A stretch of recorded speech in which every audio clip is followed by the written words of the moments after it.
Back in the day, Atari and Namco were buddies. Atari ported Namco's games to many of their consoles, and they even distributed some of Namco's arcade games to America and other regions. Though in the mid-90s, Namco phased out of Atari's friendship and set off to make Happier Horizons while Atari was making theirs. That was until the big year 2025 showed up when Atari and Namco kinda reunited their friendship. In honor of Pac-Man's 45th anniversary, Atari celebrated the occasion by releasing a 2600 plus Pac-Man console that included a fan game with it called Pac-Man Double Feature, which I might get for Christmas.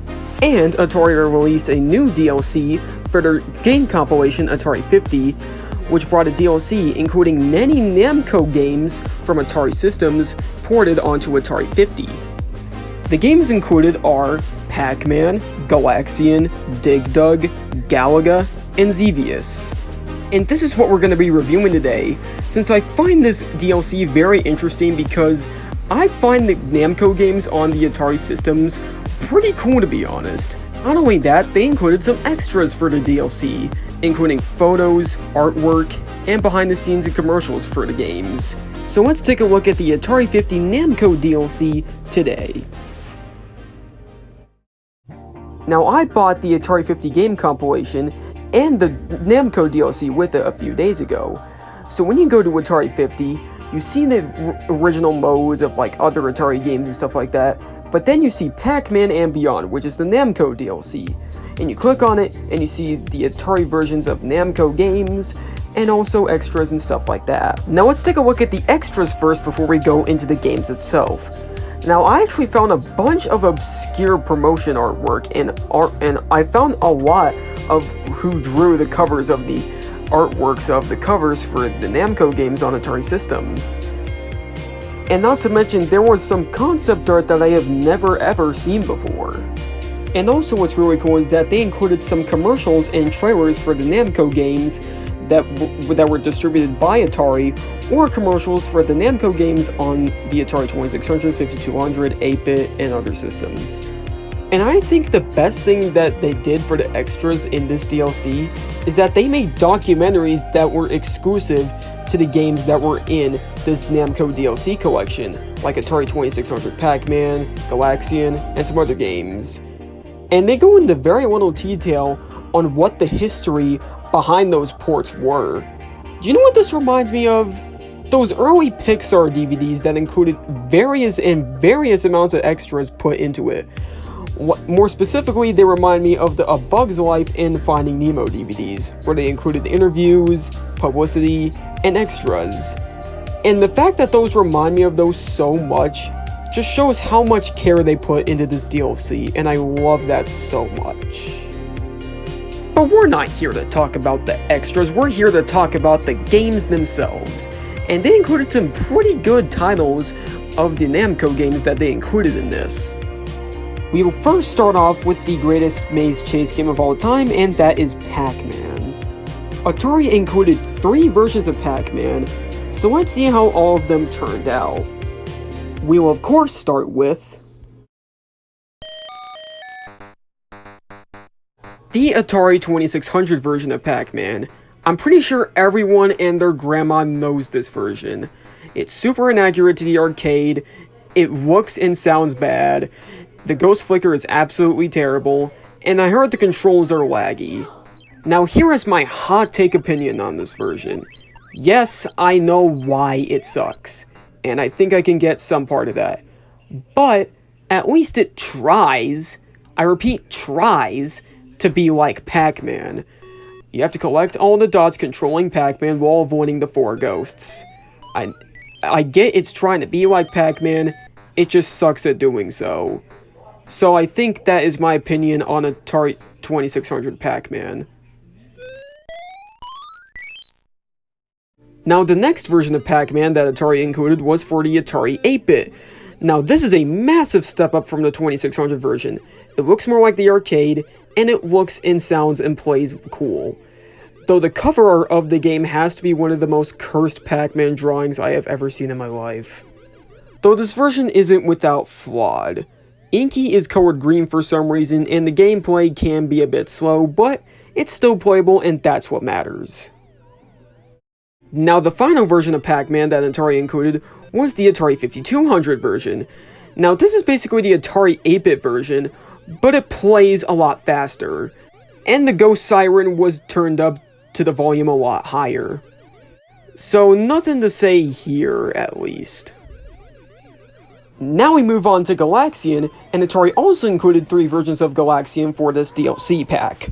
Now we'll first start off with the Atari 2600 version, and my god, this is genuinely the most pleasing 2600 game I have ever played.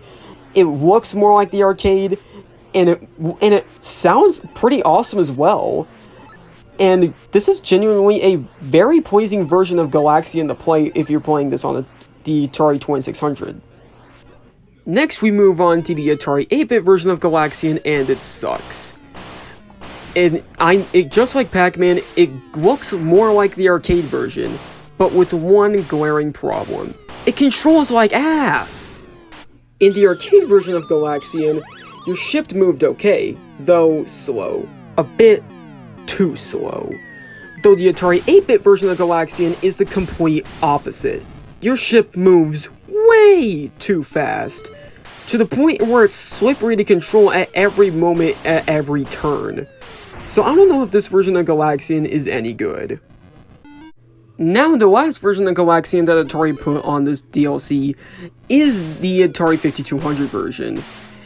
Now, Atari made this and said, hey, how about we make it like the 8-bit version, but worse? And you get the 5200 version, completely unplayable. Now we move on to Dig Dug. Now the first Atari version that Atari included in this DLC is the Atari 2600 version. And my god, this is kinda trash to be honest. Like, just look at this. This might look worse than Pac-Man on the 2600, no joke. And when you move like up or down, it moves pretty janky. And it only controls smoothly when you move left and right. And it can feel pretty unresponsive at times.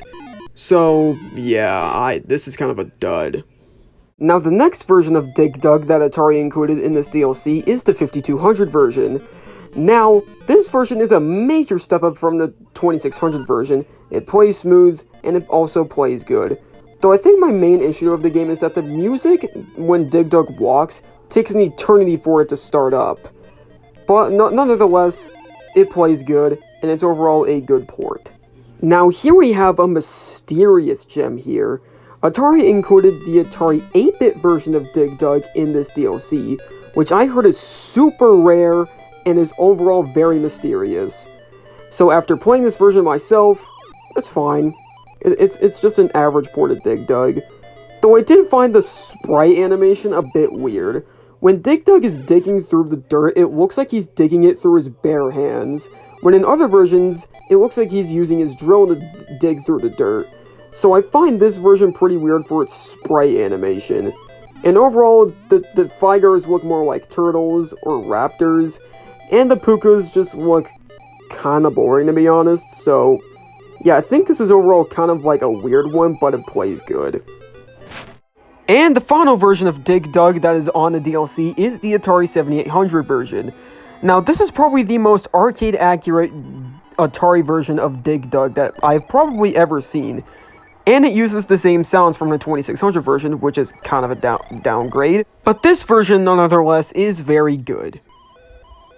So the last 2 versions of these games only got like one version specifically. And that was the 7800 version. And those games being Galaga and Xevious.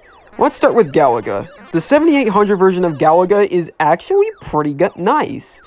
It plays good, it sounds good, though I did feel like I could complete a stage in a matter of seconds due to how slow the aliens move and go into their formation, but it's still playable and that's what matters. Now, the last game in this DLC is the Atari 7800 version of Xevious. Now, this has to be the most arcade-accurate version of Xevious that I have ever played in my life. It looks extremely eye-canny, and it plays very good. Though I gotta say, the shooting system is a bit weird in this version. Unlike the arcade version, pressing the fire button also drops the bomb. Nonetheless, this version is very good version of Xevious, without a doubt. Now that we've gone through every game in this DLC, what do I think of it? It's good. It's just good. Nothing amazing, just good. And you know what? I think that works for this DLC. It doesn't have to include amazing games. They're all just timeless classics of versions of extremely popular arcade games from the 1980s as well. Even though some of them have been duds, they still play well, and they still are timeless classics in their own right. And that is overall what I think of this Namco DLC in this regard. Now, is the Atari 50 Namco DLC worthy to get? I'd say yes. Even though we've gone through a lot of things on Namco's Pac-Man 45th anniversary, I'd say this might be a good way to celebrate Pac-Man's 45th anniversary. Atari and Namco were good friends back then, and they ported various of Pac-Man and other Namco games to Atari systems, and I'd find that very, very cool. So, that wraps up my review on the Atari 50 Namco DLC review. And you know what they say, it only comes from Atari. Now here are my announcements for today. So, since this video is coming out on Thanksgiving, happy Thanksgiving everybody! I wish you all a good feast and a good and wealthy day. And I heard that Pac-Man got his debut in the Macy's Thanksgiving Day Parade, and I find that very, very awesome. I was actually cheering on Pac-Man when he was entering the parade, and I find that very, very awesome. So I'm glad that he got his chance to be in the parade for the first time. Now, what's the next video then? Well, a new YTP is on the docket, though I did want to make one about Thomas, but here's the thing. During the making of this video, me and my brother have been watching all of the Harry Potter films as a binge. And while watching the Harry Potter films, I've been like, maybe I can make a YTP on the Harry Potter movies. And I thought that was a very good idea to do, and I want to get that out before the holidays come. So, the next video will be a YTP on Harry Potter. It's going to be in the works after this video. And in that video after that will be a new Gaming's Finest. And we'll be taking a look at Space Invaders by Taito. I've been interested in the space games as of recently, and I've been playing Space Invaders, so I've been wondering if I could do a Gaming's Finest on that. So that video will be coming out very, very soon after the Harry Potter YTP. And I think that's all I got for you guys today. Stay safe out there, and happy Thanksgiving.